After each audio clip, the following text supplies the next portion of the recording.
এই যে আমাদের যে ঘুম যদি না হয়, আমাদের ব্রেনের মধ্যে দূষিত জিনিসগুলো জমা হতে থাকে। নিয়ে ব্রেন ড্যামেজ হতে পারে। নিউরো ডিজেনারেটিভ ডিজিজ অনেক আগে শুরু হয়। যারা ভালো করে ঘুমোন না, তাদের পার্কিনসন, অ্যালঝেইমার্স এগুলো অনেক আগে শুরু। আচ্ছা।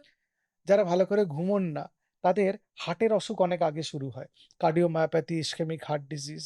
যারা ভালো করে ঘুমোন না, তাদের স্ট্রেস হরমোন বেড়ে যায় এবং ইনসুলিন রেজিস্ট্যান্স বেড়ে যায় এবং আমরা জানি ইনসুলিন রেজিস্ট্যান্স বেড়ে গেলে আমাদের ভাস্কুলার হেলথ খারাপ হয়। তাদের উচ্চ রক্তচাপ হওয়ার সম্ভাবনা বেশি। যারা ভালো করে ঘুমোন না, তাদের মধ্যে হার্ট অ্যাটাক এবং স্ট্রোকের সম্ভাবনা বেশি। যারা ভালো করে ঘুমোন না, তাদের ক্রনিক কিডনি ডিজিজ হওয়ার সম্ভাবনা বেশি।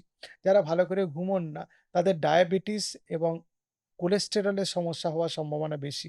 যারা ভালো করে ঘুমোন না, তাদের ওবেসিটি বা মোটা হয়ে যাওয়া বা স্থূলতার রোগ এটা হওয়ার সম্ভাবনা বেশি।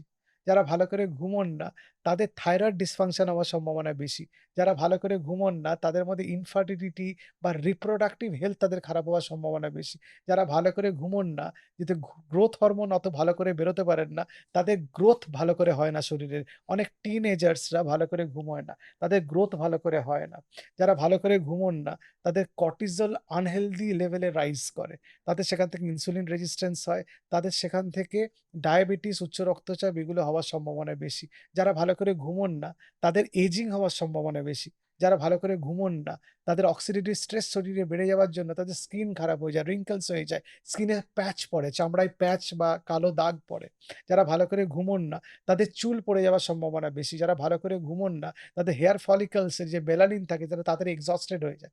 চুল সাদা হয়ে যাওয়ার সম্ভাবনা বেশি। আরো আমাকে বলতে বললে আমি আরো ১৫-২০ ওহ মিনিট এরকম মাই বলতে পারব। গড! মানে ঘুমটা তাহলে কতটা ইম্পোর্টেন্ট। মানে যারা আমাদের এই ভিডিওটি দেখছেন, তারা তাহলে আজ থেকেই সতর্ক হয়ে যান যে এই যে রাত জাগাটা আপনার কিন্তু কোনোভাবেই কিন্তু উপকার করছে না। তো এবার পরের যে প্রশ্নটা থাকবে, তো ঠিক আছে আমি এবার ঘুমোবো। তাহলে আমাকে ঘুমোতে গেলে আমাকে কি করতে হবে? ঘুমোতে গেলে আমাকে ডিসিপ্লিনড হতে হবে। আমি যদি ভালো ঘুমোতে চাই, আমাকে ডিসিপ্লিনড হতে হবে। আমাদের বায়োলজিক্যাল ক্লক বা সার্কাডিয়ান রিদম যেটা বডিতে আছে, সেটা নির্দিষ্ট টাইম এলেই সূর্যালোক যখন চলে হুম, যায়, হুম, হুম, তারপরে মেলানিন হরমোন তৈরি করা শুরু করে। হুম। তাহলে সেই মেলানিন হরমোন তৈরি হওয়াটাকে উৎসাহিত করতে হবে। কিভাবে? ফিক্সড টাইমে ঘুমোতে যেতে হবে এবং ফিক্সড টাইমে ওঠার চেষ্টা করতে হবে। এরকম নয় যে কোনদিন রাত্রি ১০ টায় আপনি ঘুমোলেন, কোনদিন রাত্রি ১২ টায় ঘুমোলেন, কোনদিন রাত্রি ২ টায় ঘুমোলেন, কোনদিন সকাল ৬ টায় উঠলেন, কোনদিন ৮ টায় উঠলেন, কোনদিন ৫ টায় উঠলে এরকম না। চেষ্টা করতে হবে বেসিক টাইমটা ফিক্সড রাখার। এবার কাজের সূত্রে আপনাকে উঠতে হচ্ছে সেটা তো আপনাকে কম্পালশন করতেই হুম, হবে সেটা হুম। একটা আলাদা ব্যাপার। কিন্তু ইচ্ছা করে এটাকে নষ্ট করা যাবে না। ২ নম্বর আমাদের ঘুম যাতে ভালো করে হয় তার জন্য মাইন্ডটাকে স্ট্রেস ফ্রি করার চেষ্টা করতে হবে। তার জন্য রেগুলার ফিজিক্যাল অ্যাক্টিভিটি করতে হবে। Regular physical activity, yoga, meditation এগুলো এগুলো করলে করলে ঘুম ভালো হয়। স্ট্রেসও কম হয়। অনেক স্ট্রেস কম হয়। ৩ নম্বর ঘুমের পরিবেশটা ঠিকঠাক হতে হবে। একই জায়গায় প্রত্যেকদিন ঘুমাতে হয়। তাহলে বডি বুঝতে পারে এটা ঘুমের জায়গা। অনেকে বিছানাতে খাবার হুম। বিছানাটাকেই খাবার জায়গা বানিয়ে নিয়েছেন। অনেকে তো সেখানে বসেই অফিস বই পড়ছে, সেখানে তো অফিস অফিস করে করছে, নিয়েছে। হ্যাঁ। বিছানার পাশে হুম, অফিস হুম, করছে। ফলে হুম, হুম, বডি আলাদা করে অফিস খাবার জায়গা, ঘুমের জায়গা বুঝতে পারে না। ফলে হুম, ঘুমের অসুবিধা হয়। ঠিকই। ঘুমের যে ঘরটা হবে সেটা ডার্ক হতে হবে। সাউন্ড ফ্রি যতটা হওয়া যায়, যতটা সম্ভব কুল হতে হবে, ঠান্ডা। হুম। ভ্যাপসা গরম জায়গাতে বা যেখানে আলো প্রচুর আছে বা প্রচুর শব্দ আছে সেই জায়গায় ঘুম ভালো হয় না। ঘুম ভালো হতে গেলে পেট আই-ঢাই করে ভর্তি করে ঠুসে খাবার খাওয়া যাবে না। পেট কিছুটা খালি রেখে খাবার খেতে হয়। কারণ অ্যাবডোমিনাল ব্লোটিং ঘুমকে ব্যাহত করে। আচ্ছা। ঘুম ভালো হতে গেলে ডিনারটা একটু আর্লি করতে হবে। ঘুম আর ডিনারের মধ্যে গ্যাপ রাখতে হবে ২ ঘন্টা। মানে ২ ঘন্টা পরে ঘুমোতে গেলে সবচেয়ে ভালো ঘুম আসে। এবং হোয়াইট নয়েজ বলে একটা মিউজিক আছে। ইন্টারনেটে এভেইলেবল। ইন্টারনেটে এভেইলেবল যেটা এক হুম, ধরনের মিউজিক এটা হুম, ব্ল্যান্ড মনে হতে পারে হুম। কিন্তু ঘুম আসতে সাহায্য করে। ল্যাভেন্ডার ফুলের গন্ধ ঘুম আসতে সাহায্য করে। গায়ে বা গলায় বা বালিশে সেই গন্ধ আপনি লাগিয়ে দিতে পারেন। কমার্শিয়ালি কিনতে পাওয়া যায়। তাতে ঘুম আসতে সুবিধা হয়। স্মোকিং, অ্যালকোহল, এক্সট্রা কফি, টি ঘুমকে ব্যাহত করে। যাদের ঘুম আসতে অসুবিধা হয় তারা ঘুমের অন্তত ৩ ঘন্টা আগে কফি খাবেন। স্মোকিং ঘুমকে তাড়িয়ে দেয়।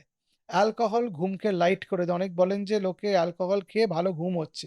আসলে অ্যালকোহল নিউরো ইনহিবিটরি। আপনাকে ঝিমিয়ে দিয়েছে, ব্রেইন জেগে আছে, আপনার ঘুম ভালো হয়নি। ওই জন্য সকালবেলা টায়ার্ড লাগে, উইক লাগে। আমরা বলি হ্যাংওভার হয়েছে, আসলে ঘুম ভালো হয়নি। ঠিকই। আর স্পাইসি ফুড, তৈলাক্ত খাবার, ভাজা খাবার, মিল্ক প্রোডাক্ট, কোল্ড ড্রিংক এগুলো গ্যাস্ট্রোইসোফেজিয়াল রিফ্লাক্স বাড়িয়ে দিয়ে ঘুমকে ব্যাহত করে। সেই জন্য এই খাবারগুলো রাত্রে যতটা সম্ভব এভয়েড করা উচিত। কিন্তু দুর্ভাগ্যবশত যত নেমন্ত্রণ বাড়ি সবকিছু হুম, মানে যেখানে গুরুপাক খাবার খাওয়া হয় সব রাত্রের দিকে হয়, সেটা পরিমাণ বুঝে খেতে হবে।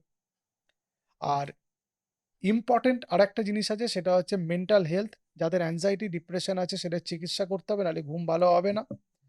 যদি কোনো কারণে ইনসমনিয়া থাকে বা ক্রনিক হুম, ইনসমনিয়া হুম, থাকে, মানে সপ্তাহে ৩ দিনের বেশি ঘুম আসতে অসুবিধা হচ্ছে বা ঘুমিয়ে থাকতে অসুবিধা হচ্ছে।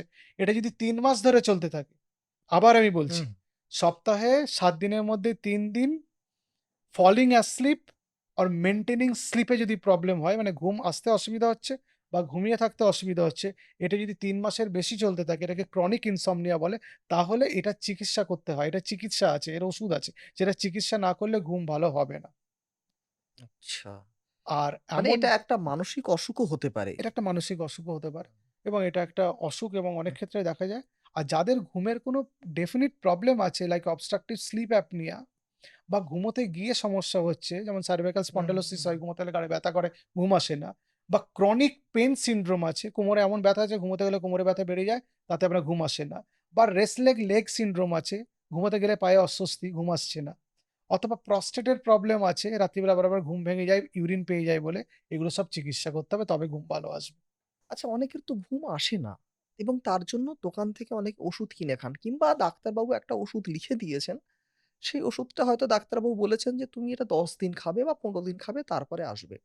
কিন্তু সেই ভদ্রলোক আ আর ডাক্তারবাবুর কাছে পৌঁছচ্ছেন না এবং ওই যে ওষুধটা, সেই ওষুধটা তিনি দিনের পর দিন ওষুধের দোকান থেকে কিনে খাচ্ছেন। তো সেটাতে তার কি প্রভাব পড়তে পারে? এবং এটা ঠিক না ভুল সেটাও আপনার কাছে আমরা জানব। কিছু, কিছু ঘুমের ওষুধ আছে যেটা নিউরো ইনহিবিটরি। অ্যালকোহল যেরকম ব্রেইনকে সাপ্রেস করে, হুম, সেরকম ওষুধগুলো সাপ্রেস করে। সেই আচ্ছা। ওষুধগুলোতে অ্যাডিকশন হয়ে যাবে। দীর্ঘদিন খেলে তার নেশা হয়ে যাবে, ওষুধ ছাড়া ঘুম আসবে না।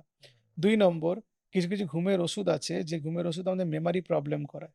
আচ্ছা। হ্যাঁ, আমাদের মেমোরি প্রবলেম করায়, ফোকাসে প্রবলেম করায় এবং যেমন ঘুম কম হলে ব্রেইন কম অ্যালার্ট থাকে, তার জন্য অ্যাক্সিডেন্টের সম্ভাবনা বেড়ে যায়। হুম, কিছু ওষুধ আছে আমাদের ব্রেইনকে কম অ্যালার্ট করে বা আমাদের অ্যালার্টনেস কমিয়ে দেয়। তার জন্য অ্যাক্সিডেন্টের সম্ভাবনা বাড়ে। প্লাস আমাদের কিছু ক্যালকুলেশন ভুল হয়ে যায়, পড়াশোনা মনে থাকে না, ফোকাস থাকে না, কনসেনট্রেশন থাকে না। সেই ওষুধগুলো তার সাইড ইফেক্ট আছে। সুতরাং ডাক্তারবাবু যতদিন বলেছেন ঠিক ততদিনই খাওয়া উচিত। ওটাকে নেশার পর্যায়ে নিয়ে যাওয়াটা ভালো না। একান্তই যাদের ওষুধ ছাড়া ঘুম হয় না তাদের কথা ছেড়ে দিয়ে বাকিদের দীর্ঘদিন বা টানা ঘুমের ওষুধ না খাওয়াটাই ভালো।